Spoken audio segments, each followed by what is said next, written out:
Here, post-game press conference. Hope College women's basketball team defeats Kalamazoo College here at DeVos Fieldhouse. Here from the Flying Dutch, from our left, Francesca Buchanan, Celina King, and head coach Brian Morehouse. Coach Morehouse, if you could begin with an opening statement. Yeah, I thought sort of a tale of two halves. Tempo in the first half was not great for us. I didn't think we played with a real edge in the first half.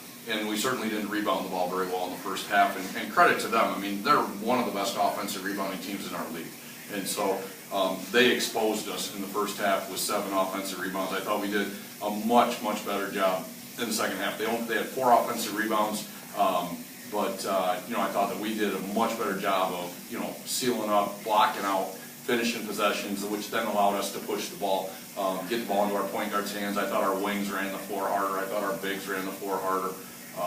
Just the second half was better, and so excited that we were able to play so many people.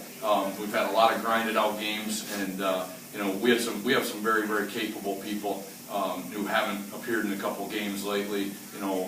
Freeberg, Mal, just kids that are good, and it was great to get them in the game because they bust their buns in practice and make a difference, and they're very good players. Seems like every game someone's doing something different. Celina, career high 17 points. Just what was going through your mind when you were draining those threes? You were just hitting them. It felt good to be home instead of on the road, and it really helped. And the team was passing the ball and looking for each other, and just the pace of the game. It just felt good. Frankie, you're back from an injury or whatever it was. How'd you feel today? I felt pretty good. Not 100% yet. Still coming back from that soreness, which is totally natural. And we have great athletic trainers here, getting me better each and every day. But it felt good. Today it felt really good. Getting back on the court. And I like the bench and I love cheering my team on. But it felt good to see some time, and it was really cool to just see everybody on the bench be able to play. And so that was really cool. But yeah, I'm healthy. And specific to that start in the second half, where the first half wasn't as good. What changed in that start? You went on like a 6 or 7-2 run to open up that second half. Was there anything specific? We talked in the locker room. We gotta pick it up.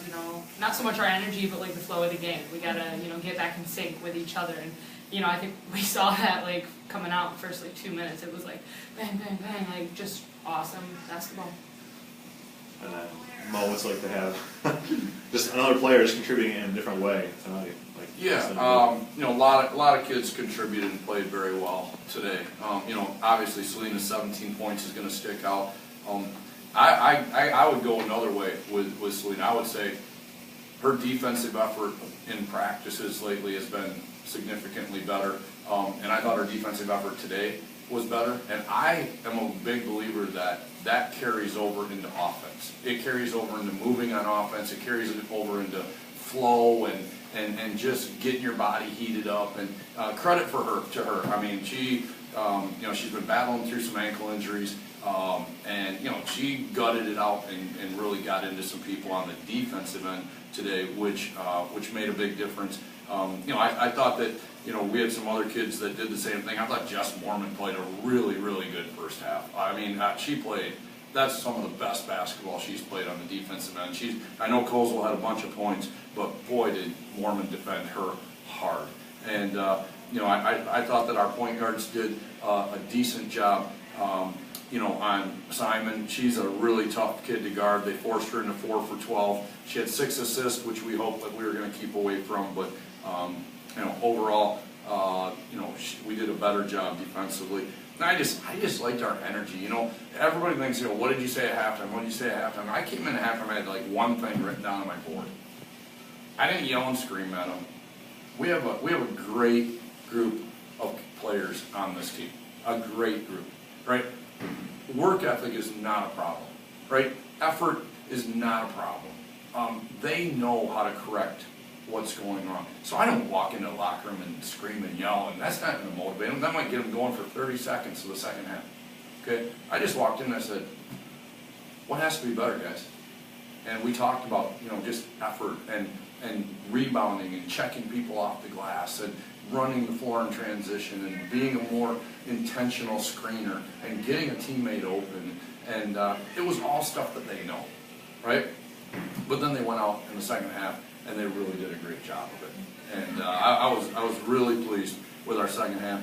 We have a big week ahead of us next week on the road on Wednesday night, back home on Saturday, and we're not going to be able to play,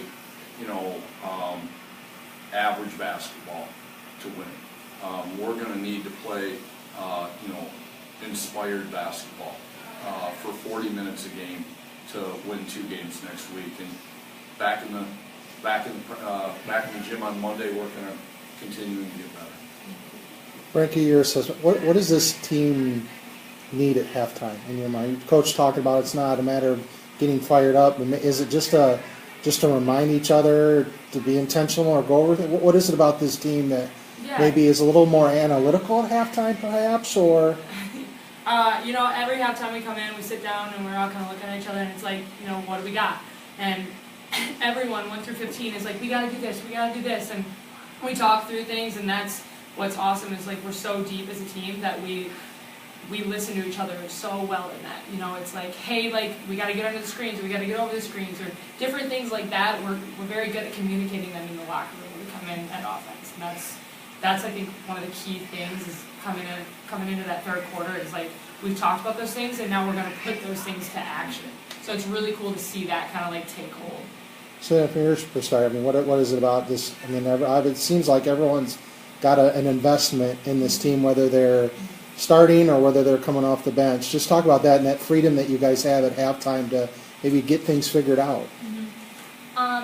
With the people coming off the bench, we're not afraid to tell the starters, and the starters aren't afraid to tell us that if you need to do something better, we're going to step up and say it to you. And we don't take it to heart like it's a bad thing. It's like, oh, my teammate cares, for the team and myself, that we need to step up and do something better. So I think holding each other accountable has been really good for our team.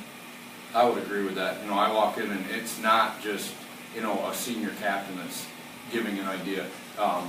It could be anybody on our team that steps up. And like Celina said, I think when you have a team that likes each other, that cares about each other, some of the stuff that they've done, just the last few days on their own, just going and doing team bonding things on their own. You get movies. Yeah, we went laser tag, breakfast, breakfast this morning. All that kind of stuff then allows you to have a relationship. And with a relationship and a good relationship, there's open and honest communication. And with open and honest communication sometimes comes constructive criticism. And with constructive criticism comes improvement.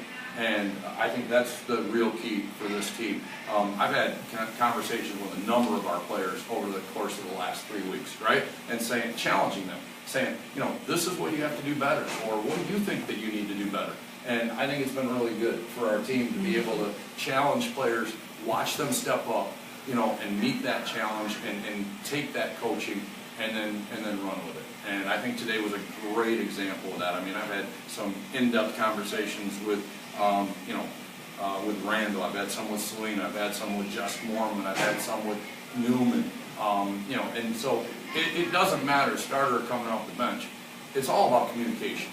And it's all about attention to detail and responsibility and just having an open and honest relationship. And I think if we continue to have this team will continue to move closer to its potential. The scary thing, in my opinion, is we're just scratching the surface. Like we can get a lot better. And that's exciting as a coach. I think we can get a lot better. And so we're fired up. I've already got ideas for practice on Monday, so let's go. Right. Let's go. I'm going to give them Sunday off. It's okay. They all want their Sunday off, but we're going to have a great practice on Monday. Awesome. Thanks, guys. Congratulations.